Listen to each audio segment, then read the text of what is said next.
This episode of California Dreaming is brought to you by BLUBRRY. Creating a podcast isn't that simple. It's more than just recording yourself and uploading it.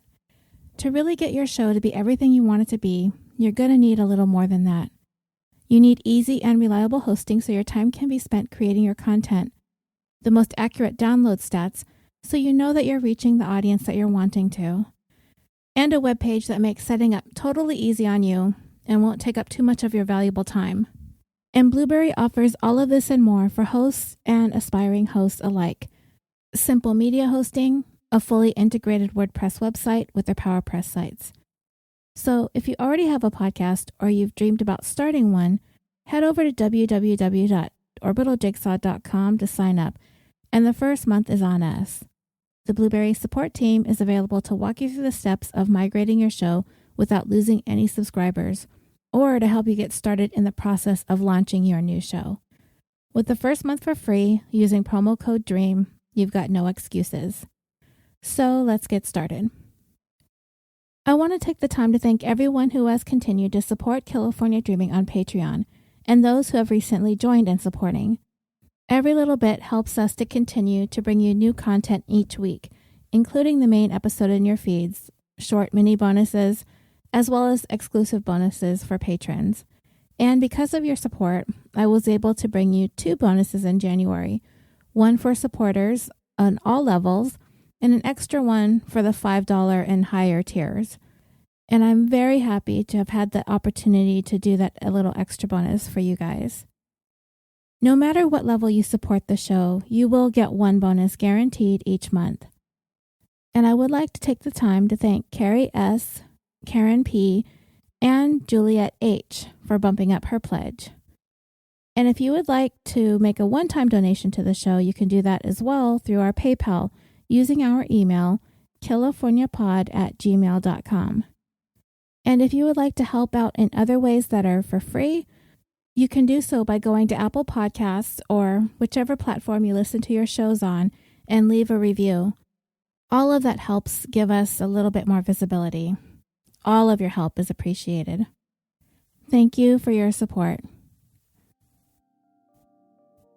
Our story today is about neighbors. Some of us are lucky and get along well with our neighbors. I haven't had anything outrageous happen with any of mine, though I do tend to keep to myself. My mother-in-law has the unfortunate upstairs neighbors that constantly sound like a herd of elephants. I went on boredomtherapy.com to see what kinds of terrible neighbors there are out there. There are neighbors that steal fruits from your trees, or they take your newspaper from your driveway, or your welcome mat from your porch. Neighbors that have loud sex or don't shut their windows or curtains whilst having sex. Stealing Amazon packages, putting their dog's poop in your trash can, or not picking up their dog's poop at all. Or your neighbor who performs loud exorcisms during the work week, apparently. Or the neighbor who plays Christmas music year-round. Which reminds me, I have a neighbor who thinks that they're an opera singer, and another one who thinks he's a rock star, and yet another one who thinks they can play the clarinet. Then there's the neighbors with the wind chimes or the obnoxious sound systems in their car. Or here's one I didn't even know was a bad neighbor move, taking the parking spot that you spent an hour shoveling snow from. Or how about those that litter all over your cul-de-sac or on your street? I see a lot of littering at my mother-in-law's complex. People who just throw stuff on the ground and don't pick up after themselves because it's not their yard. It's a community courtyard and they just expect the maintenance staff to clean up after them. Yeah, crappy neighbors like that who are just inconsiderate. Yet, some of us are taught a message about these people we have to live in close proximity to.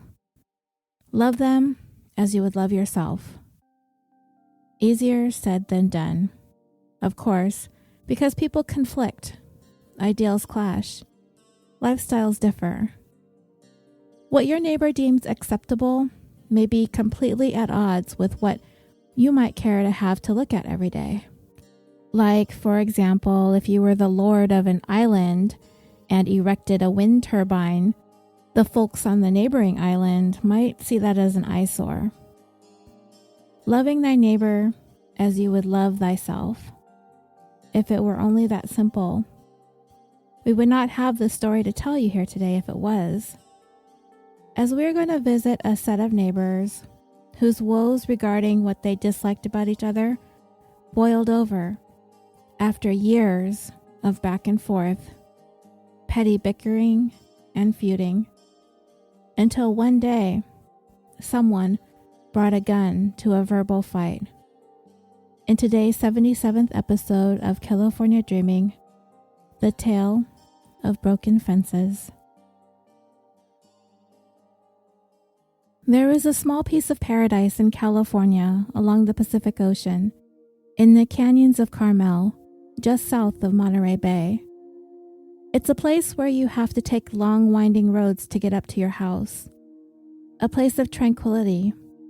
A place where one might dream of retirement. Surrounded by the most beautiful landscape this state has to offer. Hills and trees, the ocean. Many places around the country and around the world are like a slice of heaven, and this would certainly be one of those places. We are going to talk about 3 fine individuals. One was an engineer, one was a defense attorney, and one was a nurse and a paralegal. Brilliant people, worldly, idealistic, accomplished. They spent their lives working their way to this place, to their own blissful abodes. The seemingly peaceful serenity of the lovely space these people shared in Carmel Canyon came crashing down when on January 29th, 2007, Elizabeth Grimes dialed 911, asking for the sheriff to be sent, quickly. Her husband Mel was down at the bottom of their private driveway, taking a sledgehammer to a giant boulder that was blocking them from making their way into their carport with his yellow VW bus. A boulder that his neighbor, a man named John Kenney, placed there on purpose to do exactly what it was doing, denying Mel access to his home up the hill. Their driveway was like this lovely, leafy pathway that wound its way up to the home of Elizabeth and Mel Grimes. This was a quiet, secluded place. It had a bridge that went over a small creek. It meandered around an old oak tree, then passing by an old sycamore, all the way up the side of Carmel Canyon. Once you got almost to the top of the hill, you would find Mel and Elizabeth's place. They were kind of like a couple of hippies. You may have guessed that when I mentioned that Mel drove a VW bus, a bright yellow one. Anyone who knew the couple would describe them as soulmates, kindred spirits. It was fate that brought the two of them together, as they had already started off their lives with other marriages that just didn't work out. Elizabeth was working as a paralegal right across the way from where Mel's law firm was located, and Mel took a liking to Elizabeth, and it took some time for her to warm up to the idea of going out with Mel, until one day when he said these 7 magical words: "I've got tickets to the Santana concert." He asked her if she would like to go with him, and lucky for Mel, Elizabeth loved Santana, so she couldn't possibly turn down that invitation. So she went. And from that day forward, Mel and Elizabeth were inseparable. And in a year's time, she would become Mrs. Elizabeth Grimes. And she came to live with her new husband in his funky little happy place near the top of that hill in Carmel Canyon, his groovy little haven. Among the wilderness and the hills and the trees, the birds and nature, he made his place uniquely his. And Elizabeth fit right in with her own quirky, whimsical style. Their friends and family would say it's the funkiest house they'd ever seen. Elizabeth's grown son, Tom, he liked Mel the moment that his mom introduced him, stating, quote, "He was a really cool, mellow guy. He had a really good head on his shoulders, and they were just really happy. It was crazy seeing them together constantly, always holding hands. They truly lived each day. They were always gone, always on vacation, doing things like that. I was definitely jealous having to go to school, always finding out that they were going someplace like Costa Rica or somewhere in the Caribbean or going to Hawaii." If you happened by Mel's and Elizabeth's place, you would not see your average garden or front yard. They took old surfboards and stuck them upended into the ground, like a graveyard with surfboard headstones. They had bizarre sculptures, vintage signs, birdhouses, wind chimes, even the remnants of an ancient sailboat sitting in the yard. And oftentimes these things came into Mel's possession when he would have a client who needed his legal services, but didn't have the money to afford the legal fees. Mel was that kind of guy who would be willing to barter. If someone could build him a deck or an addition to the house, it would be not a problem with Mel. Mel Grimes was born September 10th, 1948 in Kansas City, Missouri, but he lived most of his life in Carmel.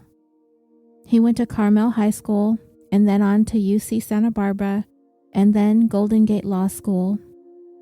He practiced criminal defense law in Carmel and in the surrounding communities since 1973.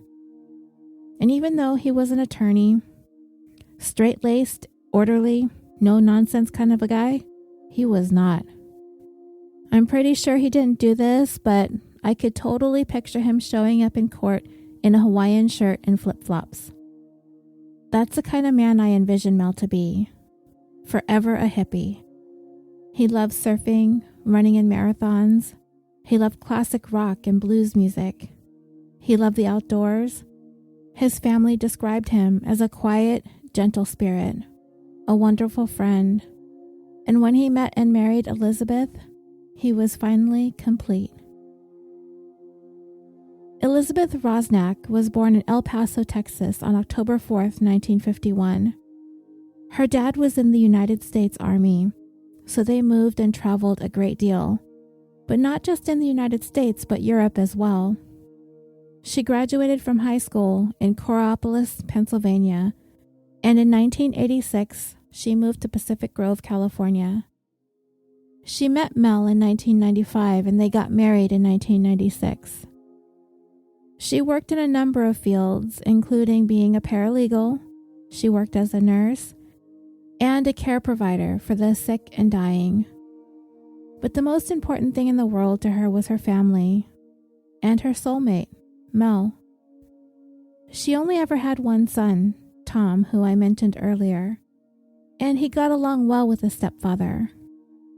And in 2006, Elizabeth and Mel became first-time grandparents when Tom and his wife, Mimi, gave birth to a daughter they named Lovelyn. So Mel had settled into his little utopia up on the hill when a new neighbor moved in. He seemed like a nice man. He was a man with quite an impressive resume. He was 65-year-old John Kenney. He was an oil exploration scientist who earned his PhD from the Massachusetts Institute of Technology, or MIT for short. He was a war veteran, Korea. He had previously been a college professor, a consultant in his field, whose work took him all around the world. As soon as he moved into the neighborhood, he acclimated right away. He got to know the neighbors up and down the hill. He became active in the local church, and he became immersed in the community, getting involved, including the local environmental conservation efforts. Like I said, he was just an impressive man. The events that occurred in John's life, as well as in the lives of Mel and Elizabeth, is nothing less than serendipitous. John, too, by chance would meet his love at a conference in New York. She was a doctor, a gynecologist, who was from France, Marie Helen. They would fall in love, marry, and just because John could work from anywhere in the world, he moved with his wife to Nancy, France, an ancient city in northeastern France, with the earliest evidence of human existence dating back to 800 BCE.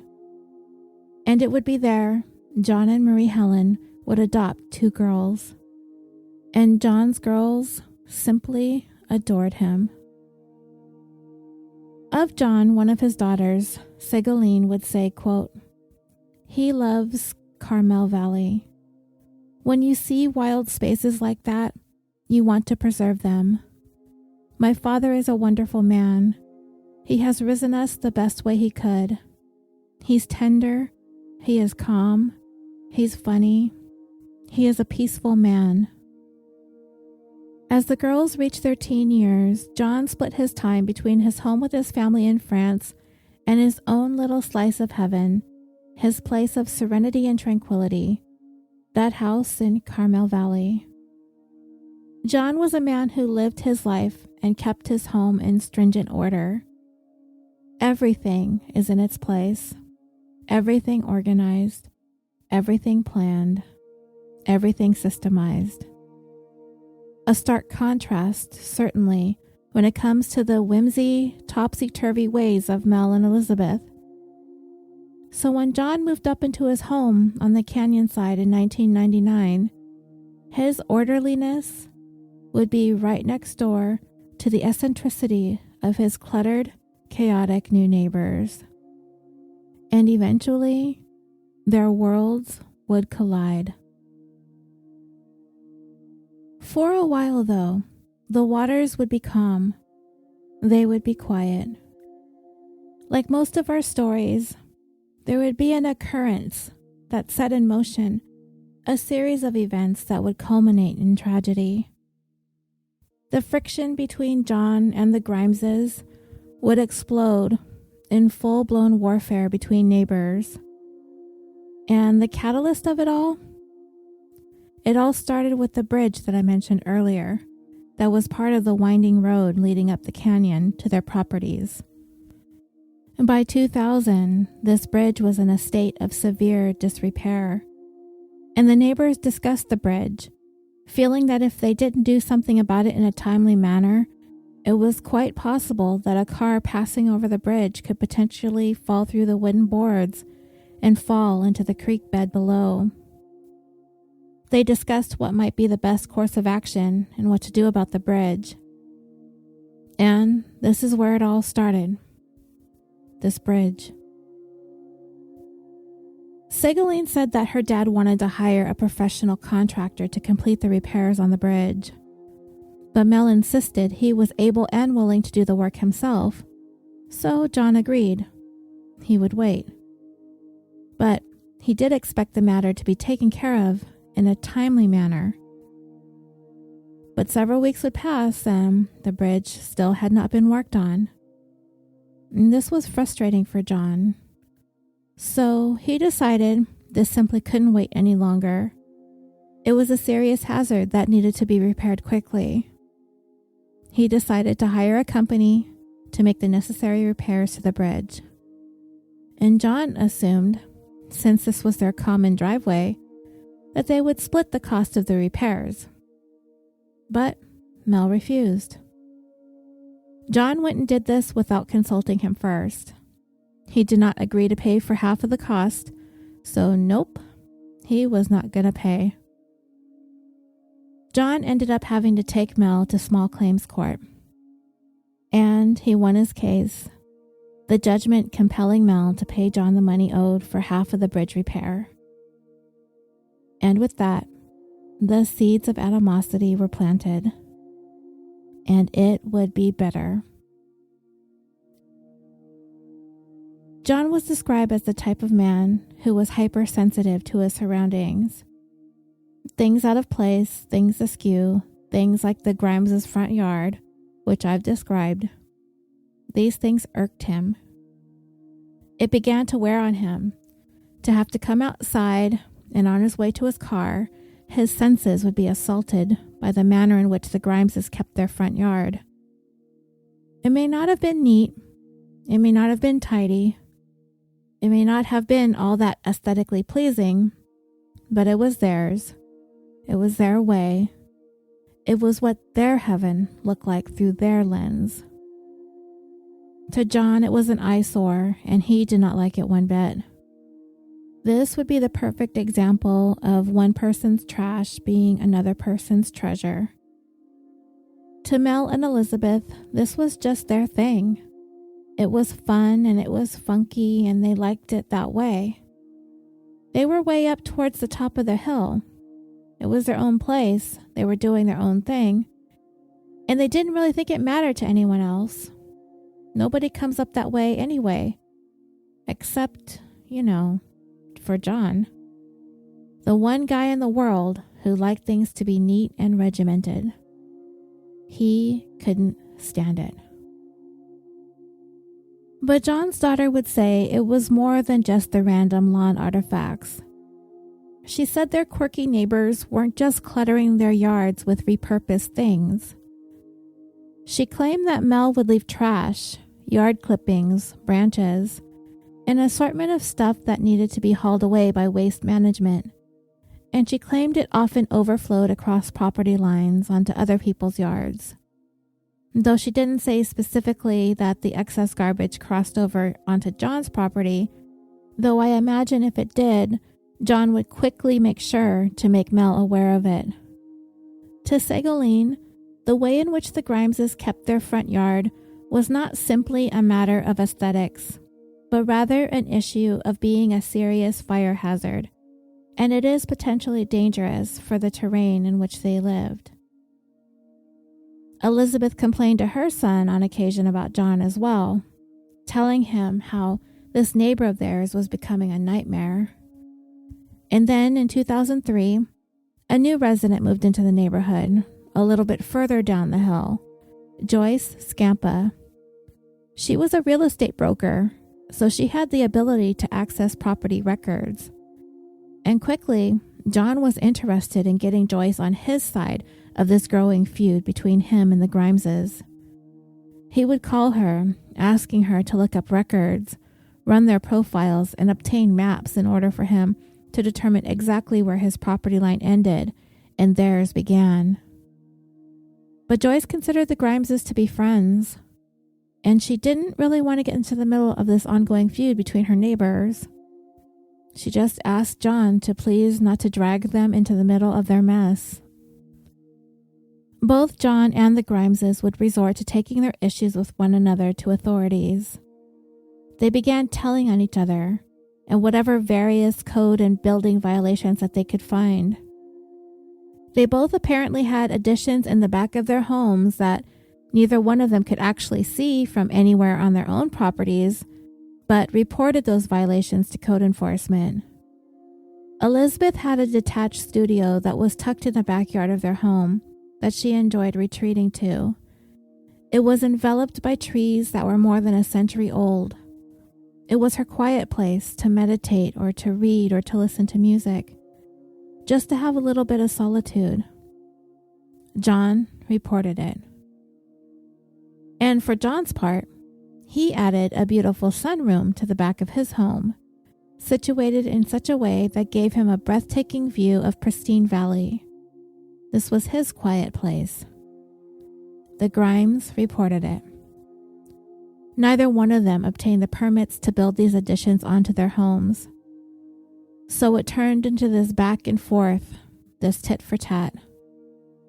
As 2004 rolled around and spilling into 2005, this war between neighbors escalated, as every new issue that would crop up was a new reason to bicker. They would write letters to one another, with each subsequent correspondence growing in hostility. And then one day, the Grimeses received a letter from John asking them to lock up their dogs, not to let them run loose. The Grimes decided to retain an attorney. And then something dreadful happened to the Grimeses. Their home was apparently burglarized. And what was lost in this burglary? Their 3 cats vanished, and their dogs were poisoned. There was no way of proving it, but they suspected it was John who vanished their cats and poisoned their dogs. To them, it was no coincidence that this happened after his letter complaining about their dogs had arrived. Elizabeth confided in one of her friends, a woman named Elise Beatty. She complained to Elise about a neighbor who she described as crazy and hostile. And whenever Elise would visit, Elizabeth would always warn her, remind her to never set foot over onto his property line. To Elise, her friend was genuinely afraid of John. He would regularly confront her from his driveway, making accusations, making comments as she would come and go. And this caused Elizabeth to be very wary of him. She never knew what would happen, if there'd be more than verbal confrontations, possibly worse. Following the disappearance and poisoning of their animals, the Grimes' attorney told them that he had dealt with situations like this in the past, and the best advice he could give, if they were able to, was to just get out of there. Move. Because you never know how far this is going to go, how much this is going to escalate. I mean, I understand this bit of advice being the simple end-all solution. If you have the means to move, there are plenty other slices of heaven on earth. But I also understand not wanting to give up on this space that you've made all yours, uniquely yours. This was their home and their love nest, the place they loved as much as John loved his. Why should they have to move? If John has a problem, then he should move. Well, as it would turn out, neither one of them were going anywhere, and this grudge would fester. Then they found something they could concentrate their conflict on. The property line. The invisible border that separated John's property from the Grimes's. Portions of the road that was part of the dividing line was designated as an easement, which gave one another the right to cross onto each other's property lines in order to access the road and their respective driveways, as it was deemed necessary to do so, coming and going from their carports and out of their driveways. They, by law, had to share this easement, like it or not. There would be no "get off my land" proclamations. But here's the thing, a very small yet contentious thing. There's a tiny bit of land, about 4 feet by 10 feet. According to the land survey, this piece of land is on John's property, but it happened to fall on the Grimes' side of the road. In order to get to their carport, they had to drive over this patch of land, technically belonging to John. And things are about to get petty. In June of 2005, in order to keep the Grimes from setting foot or car, whichever the case, on his land, John planted a garden on this little strip belonging to him. And this would, in essence, block the Grimeses from accessing their carport. According to John, several hours after he planted this garden, he was backing out of his driveway when he saw Mel and Elizabeth in their car driving their vehicle back and forth over his plants, purposely destroying it. Then, according to John, Elizabeth got out of their vehicle and came barreling towards his. She marched up his driveway and stood in his way so he was unable to leave. Having his camera with him, he pulled it out and took a picture of her standing there. Then, according to John, Elizabeth physically assaulted him while he sat in his car. That she grabbed hold of the strap of the camera, which was around his neck, and yanked it so hard that the motion caused his head to slam against the frame of his car door. Their war had just escalated from verbal altercations to strongly worded letters to complaints to authorities to a full-blown physical contact altercation. The anger, the hatred, the bitterness, the heated verbal exchanges became white hot, to the point that other neighbors no longer felt as though this was an overly dramatic feud. Their fears as to how far things would go became very real. The animosity between the warring neighbors, once hands were laid upon each other, had reached a boiling point. If they weren't angry with one another before, they were certainly blind with fury now. After this tussle over the camera, John went to the hospital to get his injuries treated. His hospital records indicated that John had a cervical strain, a concussion, and a contusion on his forehead. To help with the discomfort of the neck, John wore a soft cervical collar. When he went to the church the following day, John's demeanor was markedly different. He had on his neck brace and walked slowly with the aid of a cane. He even had a hard time expressing himself verbally. It appeared as though not only was John physically traumatized, but mentally and emotionally as well. His fellow parishioners were naturally concerned, and when they asked him what had happened, he recounted the altercation with Elizabeth, that she had assaulted him in his driveway. He told them she reached into his car and pulled his camera by the strap, and it was around his neck, and this pulled his head into the frame of his car door. His friends still thought that he needed to go seek more medical treatment. They were worried about his state emotionally and mentally. In doing so, John's doctors indicated that he was displaying signs of post-traumatic stress disorder from the altercation. But the Grimeses had their own version of what actually took place. Elizabeth said that it was John who sprang out from his car towards her, which caused her to recoil back quickly. She lost her balance, causing her to become entangled in the camera strap, and as she almost fell over, the strap was jerked quickly. 2 days following the altercation, Elizabeth showed up at John's weekly men's Bible study. Not to be outdone, having caught wind that John was telling everyone his version of events of what took place in the driveway, she wanted to get her version out there for the record. John sat there, stunned and embarrassed by what Elizabeth was doing. She aired their neighborly dirty laundry, and she requested that his fellow churchgoers pray for him. John was horrified. And much like John's friends had noticed a change in him, Elizabeth's son noticed a change in his mother as well.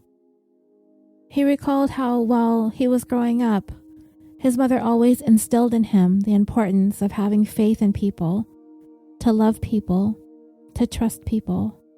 The people are good, and the world is a good place. But her tone changed drastically in the year since this grudge with her neighbor began. She began warning her son to not trust people. The people are mean, that they're out to get you. Her whole outlook on people and the world had shifted for the worse. John's daughters had noticed a change in their father as well. It wasn't long after Elizabeth had made that scene at the church, embarrassing him, that they came home from France to California to spend the summer there. He warned his girls to stay away from the Grimeses and to not speak to them, but he refused to explain why. They asked him why he was wearing the cervical collar, and he made up a story about having fallen in the garden. And he simply wasn't the same person that they had known before. He was very quiet, and he didn't talk as much as he used to. His sense of humor evaporated. His happiness was overrun with gloominess. He was lethargic, exhausted. He had anxiety, and he was filled with fear. It seemed as though the stress of this years-long feud with John and Kenney was taking its toll on Mel's physical health as well. The usually healthy and active marathon runner and avid surfer began experiencing heart trouble. Climbing the stairs one day, Mel experienced a sharp pain in his chest. He was required to have a couple of heart-related surgeries. He had some stents implanted. He wasn't running anymore. Avoid stress, his doctors ordered. But this was not going to happen. Not by a long shot. The friction between neighbors escalated even further, if you can believe that.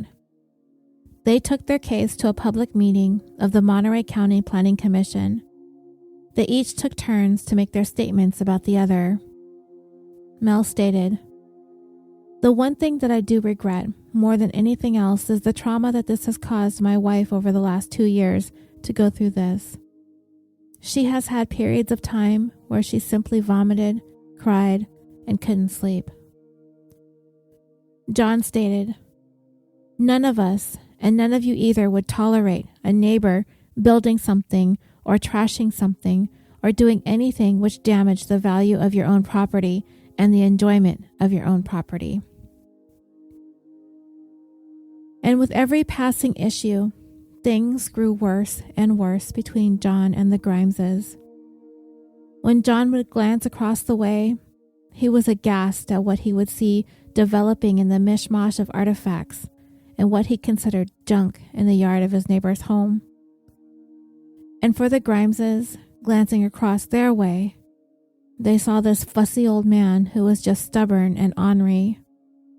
After all this, the physical altercation, the dueling restraining orders, the county planning meeting, nothing was going to solve the growing tensions between neighbors. In fact, every interaction only fanned the flames. And the focal point of all this remained that one little piece of property, the piece that belonged to John, but lay in the Grimes' driveway. This tiny section of land. And this piece of land would be the spot where this bitter feud would come to a head. John had tried to take this patch of his property and turn it into a garden in order to block the Grimeses from being able to drive over it, which would in turn prevent them from being able to access their carport. But the Grimeses would not be deterred by a few plants and flowers, and they plowed right over it, multiple times, destroying it. So John consulted an attorney.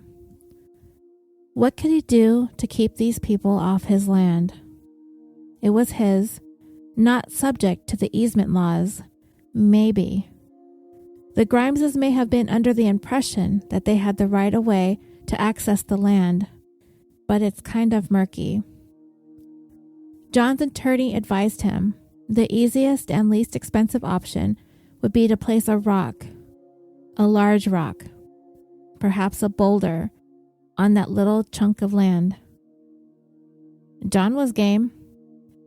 This sounded exactly what he needed, and he would be perfectly within his rights in placing a decorative boulder on this patch of land. It would effectively keep the Grimeses off his property, and if it blocked access to their carport, well, that's just too bad for them. He loved the idea, so he got ready to bring in this boulder. And to make sure things went smoothly, he hired a security consultant to oversee the placing of this boulder, and he wanted the Monterey County sheriffs to be present when it was put in, to just make sure that things would go smoothly and without incident. But John had to put his plans on hold. In October of 2006, he had to unexpectedly go back to France to attend to a family emergency. He decided to stay through the remainder of the year, to spend the holidays with his wife and daughters. Daughter Ségolène described him as being the same subdued, anxious, unhappy person that she had just spent the summer with. She wouldn't even say he was nervous. She would say her dad was fearful. He was hesitant to go back to Carmel. And it just so happened that the Grimeses were out of the state as well for the holidays. They went to Hawaii.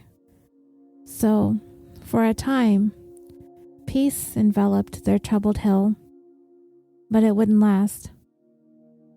In January, John returned from France and the Grimes from Hawaii. And soon, they would reach the climax of their story, the culmination of years of bitter fighting. What had been simmering all this time would explode. John was ready to put an end to this war once and for all. On January 24th, 2007, John purchased a boulder from a local nursery to be delivered to his home. He told the salesperson that he wanted the boulder to prevent his neighbors from coming onto his property. He originally wanted the boulder to be delivered on the morning of January 29th, but he later called and requested that it be delivered at 3 p.m. instead of the morning, because he was going to have the sheriff there at the location for a civil standby. When the boulder was delivered, John, his attorney, and a security consultant were present. The sheriff was running late. The security consultant advised him that the Grimeses were probably going to be really pissed and he should stay inside his home, and if they did get upset when they got home, then he should call him and law enforcement. At 2:40 p.m., Sheriff Deputy Mark Flores responded to a request for a civil standby at John's house. As the deputy was headed there at around 3:05, he had not yet reached the driveway, but he did see the delivery truck driver leaving. He stopped the driver and asked him if anybody had any complaints about the delivery or if there was any kind of disturbance. The driver informed him that there was not. Mel and Elizabeth hadn't come home yet.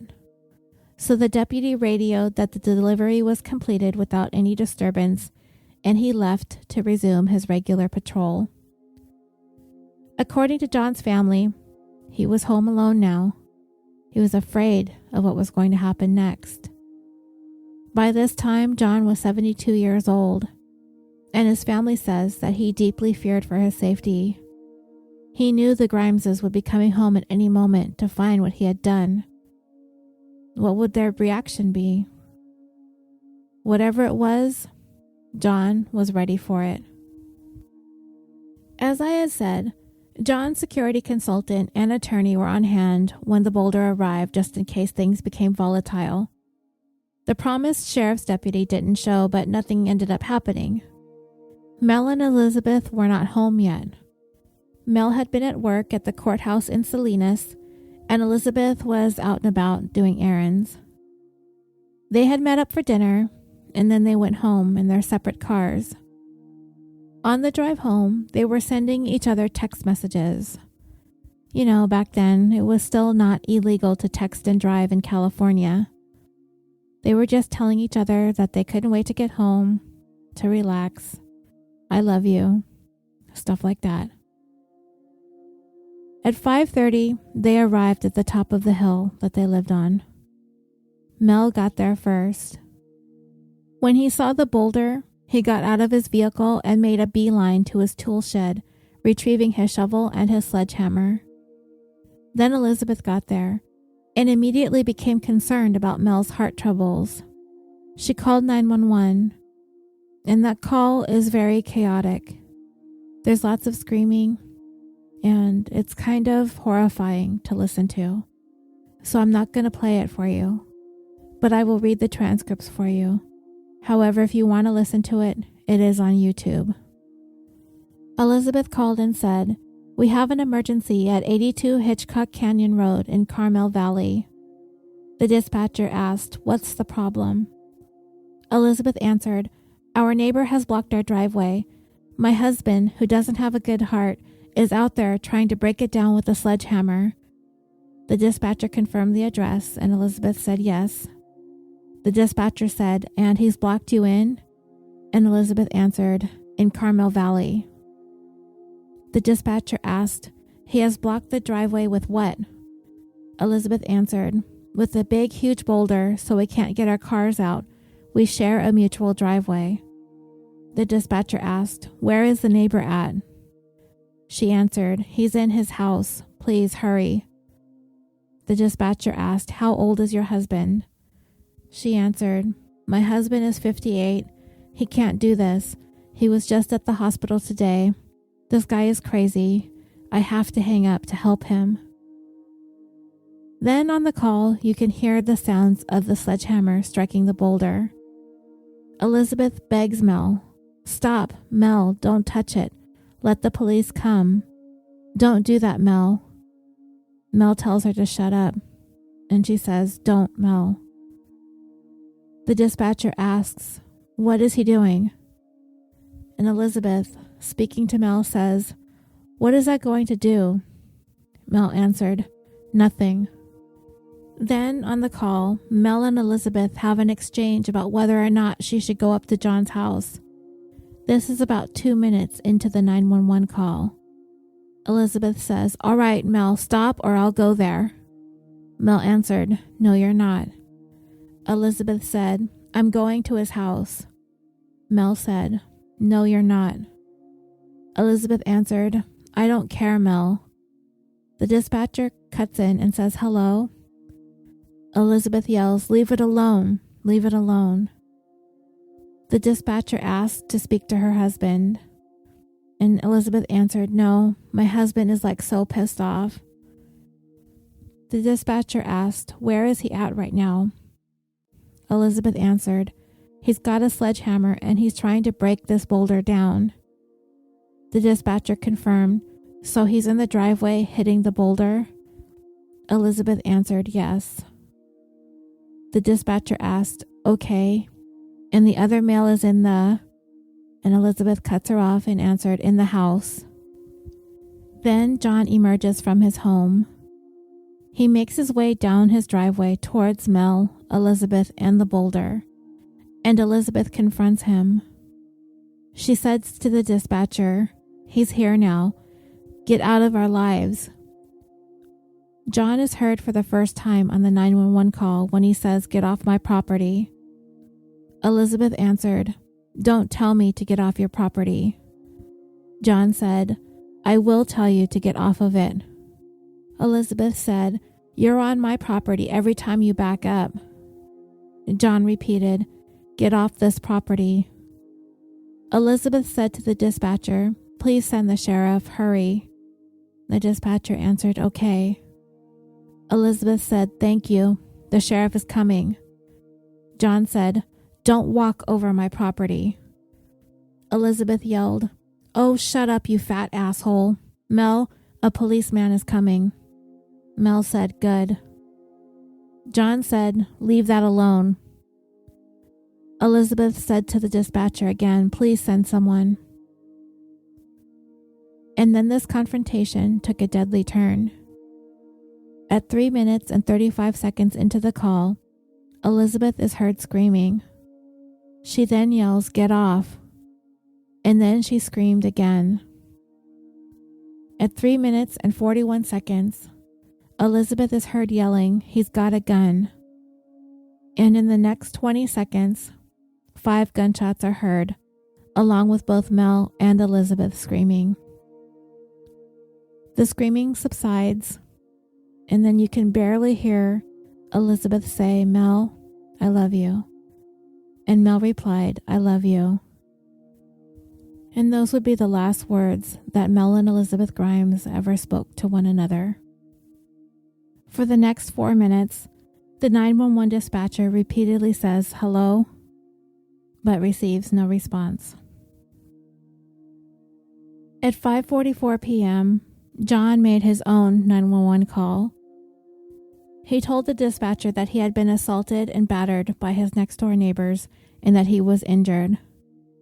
When he was asked if he needed an ambulance, he said no. When he was asked about what happened, he said, quote, "They rushed at me and tried to assault me. That's all I think I should say right now."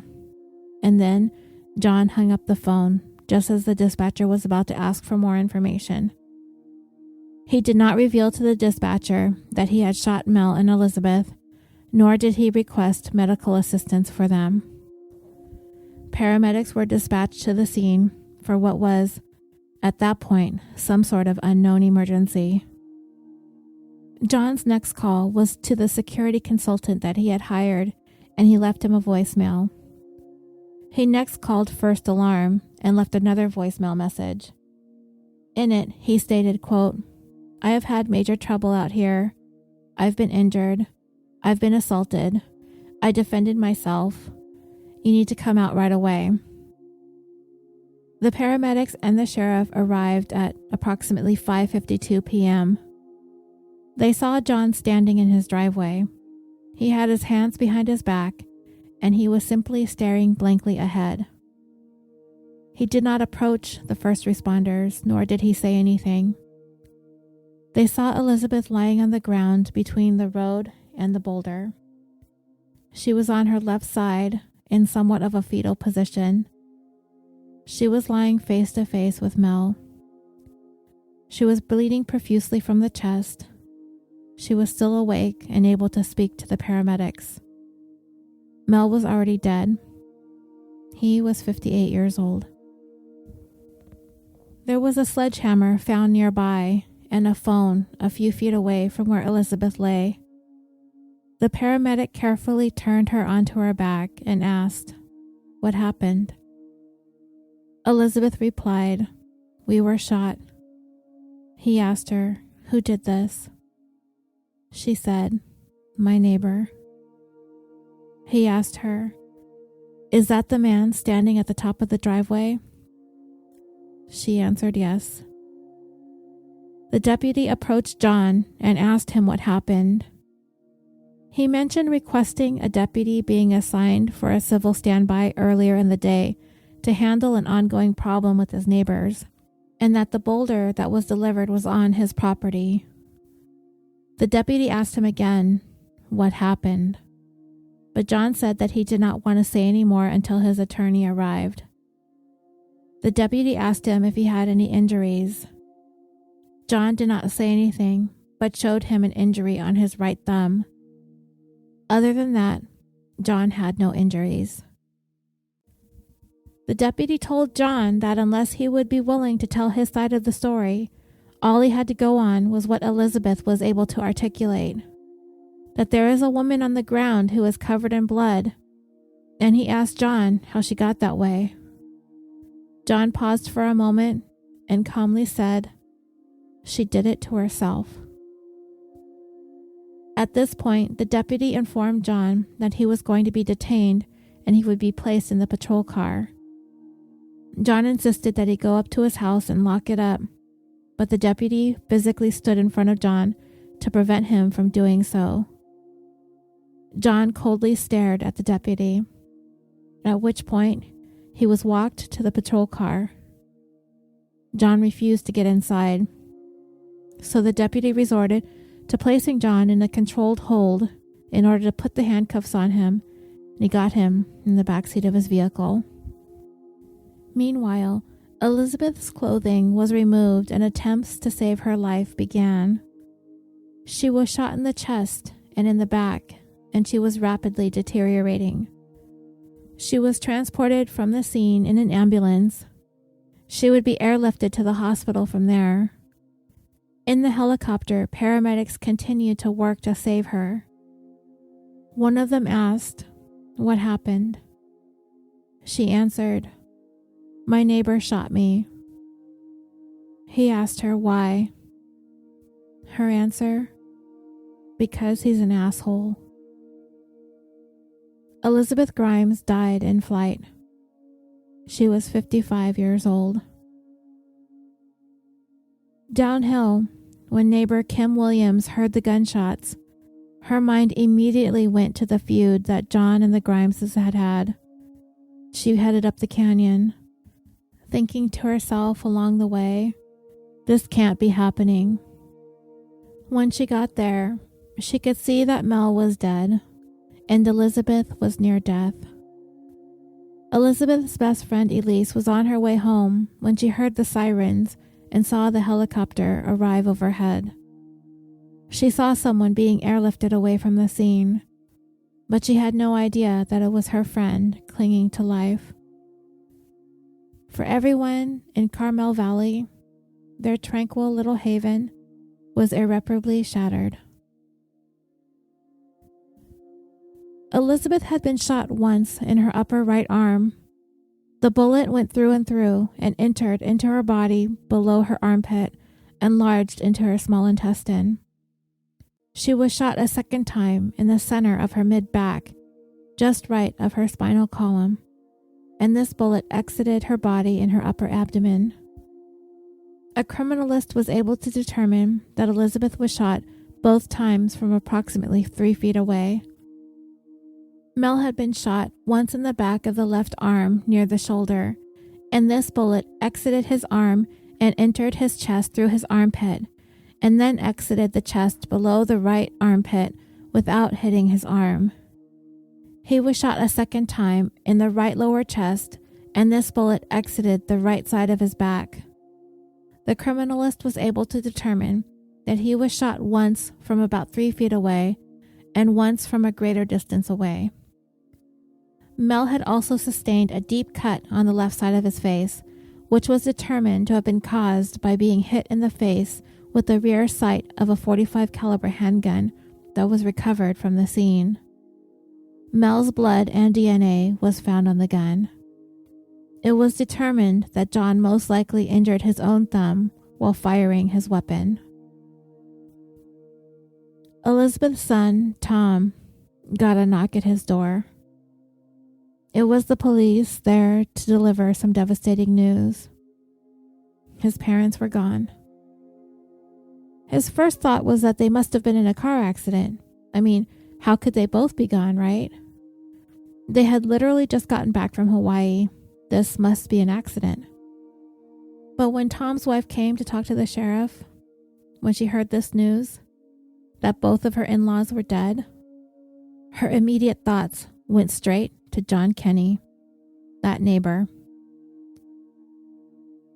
A half a world away over in France, John's wife, the gynecologist, was in the middle of a consultation when she received a phone call. John, involved in a murder? This has to be some outrageous mix-up. They must have the wrong John Kenney. But no, it was true. Marie Helen had to go home and tell her daughters what was going on with their dad. Of course, there was shock and disbelief. His girls believed immediately that their father must have felt his life was in danger. This would be the only circumstance in which he would have had to do something like this. He had to do it. He would not murder unless his life was in imminent danger. Neighbors watched as John Kenney was placed into custody, under arrest for murder. Their 72-year-old neighbor, his head hung, his body slumped. This is what his brilliant life and career had culminated in. The petroleum engineer, the war veteran, the college professor, husband, father, Mr. Law and Order, charged with first-degree murder. He would stand trial, and he would stand and speak in his own defense. John Kenney would face trial for the murders of his neighbors in August of 2008. He told the whole story, how their feud unfolded over the years since he purchased that home in Carmel Valley in 1999. He testified about that disputed piece of property, how he planted a garden on it, which the Grimeses destroyed. He talked about the physical altercation that occurred on June 11, 2005 between himself and Elizabeth, about how 2 days earlier, Mel had poured concrete over the disputed area. He had his attorney write Mel a letter ordering him to remove the concrete and to not drive over his property. Mel broke up the concrete with a sledgehammer. John had gone and purchased some plants and planted them where the concrete had been. And as he was in his car getting ready to head to the nursery again, Elizabeth stood in his way, blocking him from leaving his driveway. Mel went and got his vehicle and began driving back and forth over the plants that he had just put down, so he grabbed his camera so he could take pictures of what Mel was doing. Elizabeth tried to block his view, at which point she ran to his side of the car and grabbed the camera out of his hands. But the camera's nylon cord was around his neck, and he jerked forward and slammed his head against the car window. The cord broke and Elizabeth was able to pull the camera away. She said, "How do you like that?" And John demanded his camera back. Mel approached them and said to the defendant, "If you ever attack my wife again, I'm going to finish you." He then told Elizabeth to return the camera to him, so Elizabeth threw the camera into the back seat of the car. He testified that he returned home and called his attorney and 911. After hearing both of their accounts, the responding deputies refused to arrest Elizabeth. John was treated for trauma injuries and a concussion as a result of the incident, and he sued the Grimeses for damages. This lawsuit was still pending at the time he shot and killed them. John testified about requesting a restraining order against the Grimeses, and they requested one against him. Now, they were both required to turn in any firearms that they possessed prior to receiving their restraining orders. And as for John, although the box was checked on his request form indicating that he did not possess any guns, his attorney had filled out the form, and he signed it without reading it. So, this was his attempt in covering his butt for having a weapon when he wasn't supposed to, with a restraining order in place. He testified as to the incident at the church 3 days after the camera incident. He also said that as early as 2005, his attorneys had advised him that the best thing to do was to erect a barrier to keep the Grimeses from driving over the disputed property, but he needed to give them 24 hours notice. He said that he emailed them, but he was unable to provide a copy of this email. And then he testified about the day that the boulder was delivered. He said he was making dinner when he heard a noise outside. He grabbed his gun from his bedside and stuck it in his belt. He came out his front door and saw Elizabeth near the corner of his house. He said he did not see a phone in her hand, and he said that he did not see Mel either. He said he asked Elizabeth what she wanted. He said that she used some foul language. He approached her, and she backed off the deck onto the driveway. He told her to get off his property. As she continued to back up, he continued to step forward towards her. John then saw Mel with the sledgehammer striking the boulder. He walked past Elizabeth towards Mel and demanded that he get off his property, but Mel kept striking the boulder. He testified that as he continued to repeatedly tell Mel to get off his property, Elizabeth came up behind him and hit him on the back of the head. He said he spun around and shoved Elizabeth. In his peripheral, he saw Mel coming towards him with a sledgehammer. He said that he felt trapped. He drew his weapon and pointed it at the ground, drawing back the receiver to load a round into the chamber. Because the gun was already loaded, it ejected an unused round onto the ground. John said that he could see Mel coming at him, so he tried to dodge out of the way, but Mel slammed into him and the sledgehammer hit him on his left arm. When Mel pulled the sledgehammer back for a second strike, John hit him in the face with the gun. Mel, stunned, dropped the sledgehammer, at which point John fired once at Mel and then once at Elizabeth. He paused for a moment, then shot Mel a second time. After another pause, he shot Elizabeth a second time. Mel stood up, stepped across Elizabeth, and then fell onto the ground beside her. John testified that his hands were shaking so badly that his thumb slipped off the hammer and the gun fired again. The bullet went into the ground, and the slide caused a gash on his thumb. While returning to his house, he made his 911 call. He looked back and he could see both Mel and Elizabeth were still moving and talking to one another. After he hung up on his 911 call, he went to his bathroom, cleaned his thumb, and went back outside to wait for first responders. The following are John's own words from the witness stand. "I said, 'Stop that. Get off my property.' I think I only got halfway through it when Elizabeth Grimes came up behind me and slammed me in the back of the head. I seem to recall that just after she did it, she started screaming as if she was being attacked. It was at that moment I realized they have entrapped me. I drew my pistol. I did not intend to kill anybody. This was my lifeline to get out of there. He slammed right into me. The sledgehammer hit a grazing blow on my left upper arm. I was grappling with him for a minute. Get away from me. At the same moment, he pulled the sledgehammer back for a second strike. I cracked him across the front of the face with the pistol.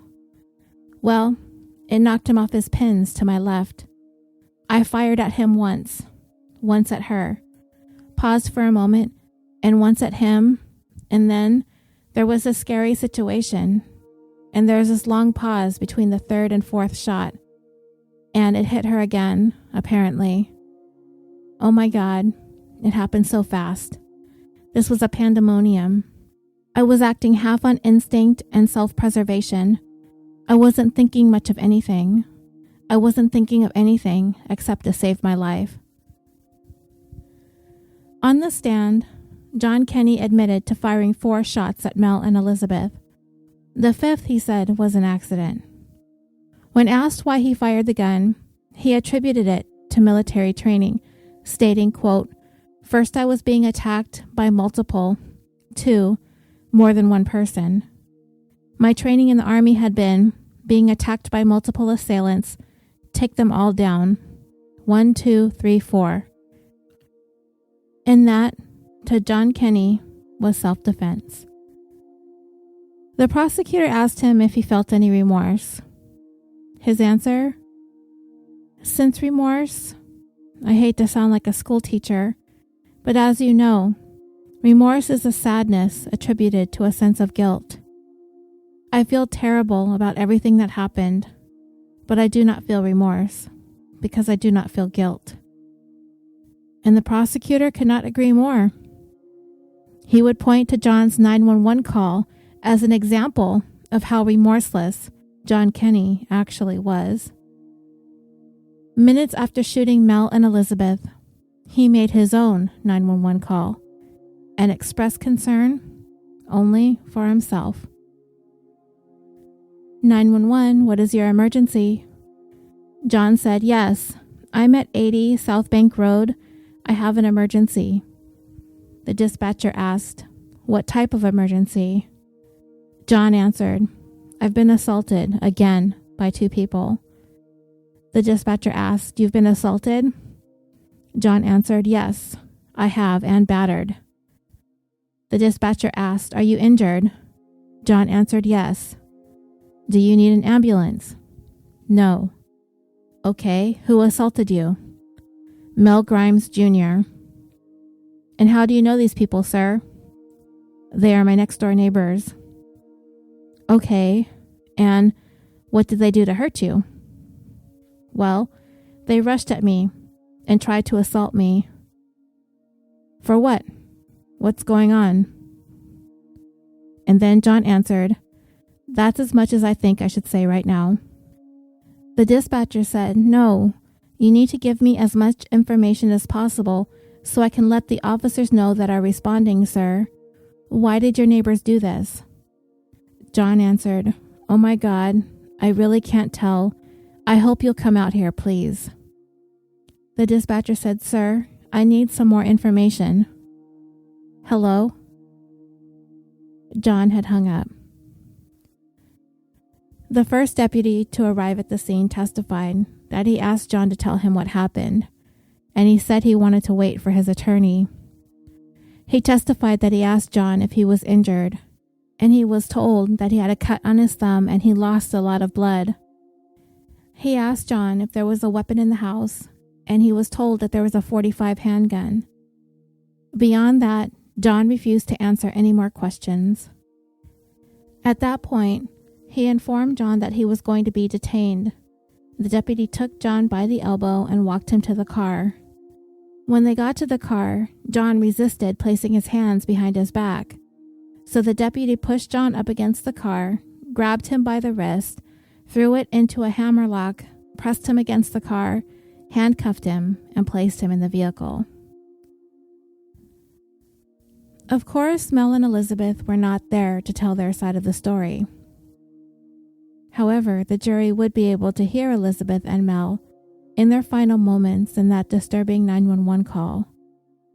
They are yelling, they're arguing, they're screaming, and then the shooting, and then their final proclamations of love. To the prosecutor, what is heard on the 911 call is proof that this was not self-defense, pointing out that John shot Elizabeth while she was down on the ground. A coup de grace, the stroke of grace. But John's defense attorney would insist the prosecutor is trying to bend and twist this story all around to make the jury think that this is all over a patch of dirt. Not so. This, the defense attorney would say, is a case about a 72-year-old man who was in fear for his life. Now, for their part, the jury didn't like John Kenney. If he were on trial for being a jerk, he'd be found guilty pretty quickly. But this trial was not about his attitude. This was about justice. And there was something about his story that simply did not ring true for them. John's story that Elizabeth attacked him from behind, striking him on the head, they didn't believe that. They listened and re-listened and re-listened again to that 911 call that she had made to gain some clarity. And they attempted to line up John's version of what happened against what they were listening to in the call. The jury foreperson pointed out that Elizabeth was on the phone, with the phone up to her ear, and she is saying, "Mel, the sheriff is coming." And they could hear Mel say back to her, "Good." In the matter of 2 or 3 seconds, Elizabeth is attacked, or there is some kind of altercation that begins to take place. They did not believe that she's telling Mel that the sheriff is coming, knowing that she's got 911 on the phone recording all of this, and then all of a sudden, she's going to launch into an attack on John? No. They believe that John attacked her, that he knocked the phone out of her hand, and Mel died trying to come to her defense. In the end, this case came down to 2 very important factors: the 911 call and this fact. According to the foreperson, quote, "He shot a woman in the back. He shot a defenseless woman in the back. He hides his gun under his belt. He goes down there, and he knows the reaction that he's going to get. He's too smart not to know this. And of course, he shoots Mrs. Grimes in the back. That was about as irrefutable as it gets. He did not have to shoot that woman." For the jury, none of this was self-defense. And so they reached their unanimous decision. They found John Kenney guilty of second-degree murder for killing Mel and first-degree murder for killing Elizabeth, because the jury decided that he shot her while she was down on the ground. They did not think that that final shot was an accident, that the gun was aimed downward towards her, but injuring his thumb caused him to recoil or flinch, and missing his intentional final shot at Elizabeth, hitting the ground instead. The lives of Elizabeth and Mel Grimes tragically came to an end at the bottom of that drive that led them to their happy place. Together there in Mel's final dying moment to comfort one another, making sure that if this were the end, they knew that they were loved and they were not alone.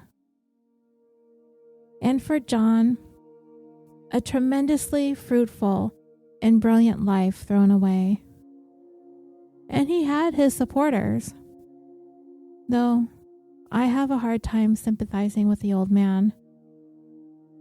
His not feeling remorse for ending the 2 lives over something so petty, so trivial, and so inconsequential. This lack of remorse is certainly derived from his certitude that he was justified in his actions, and he simply just doesn't get it. John Kenney was sentenced to life in prison without the possibility of parole. Today, he is 84 years old and hospitalized at the California Medical Facility. The remaining lone survivor of the pettiest of quarrels. Tom, Elizabeth's son, has a bit of comfort, knowing that the man who killed his mother and stepfather, in his words, won't be able to experience the beauty of life anymore. That is what his hopes are, that John Kenney regrets the rest of his life. Justice for him is John Kenney spending his life in prison. As for John's daughters, they and his wife were in court to hear the verdict, and then they went home to France. To an extent, they understand the pain that the Grimes family has suffered, but they too would say that they have a measure of suffering as well. And as for the neighbors that remain, they would say that they themselves feel the atmosphere is a little bit more friendly along their winding, tree-lined roads all around Carmel Valley. Because in the wake of those 3 lives destroyed in this neighborly war, all is quiet, and any broken fences of those who remain have slowly mended. And that brings the 77th episode of California Dreaming to a close. I want to thank you for listening, and if you would like to discuss this case or any of the other cases that we have covered on the show, please feel free to join our Facebook discussion page.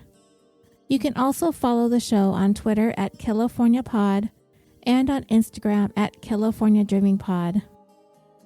If you've managed to somehow binge the more than 100 plus episodes and bonus content on our regular feed, for as little as $1, you can gain access to more than a dozen bonus episodes on California Dreaming's Patreon.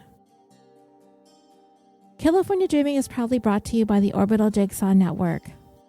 We are a podcast production company located in Los Angeles, California, with a mission to create some of the best podcasts to listen to consistently improve upon our current roster of shows, to develop new content that appeals to all people around the world, and to provide a thriving community for listeners and podcasters alike.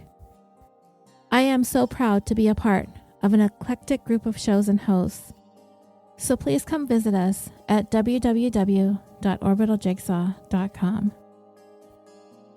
Thank you again for listening, and until next time, sweet dreams.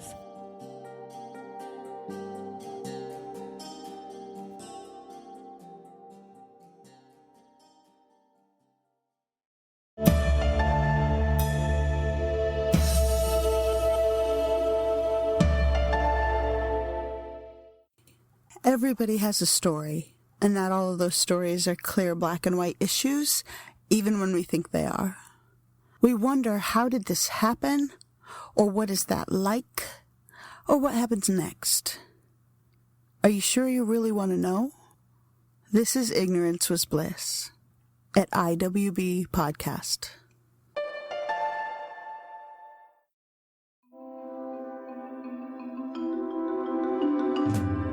Hi, I'm Sarah Steele, and I host a podcast called Let's Talk About Sects. I look at a different cult each episode, examining the group's leadership, beliefs, recruitment methods, member experiences, and any notable incidents during its existence. It's a monthly podcast with a heavily researched, deep dive storytelling style. That's Let's Talk About Sects, and the website is ltaspod.com for all your podcast provider links. Hope you'll have a listen.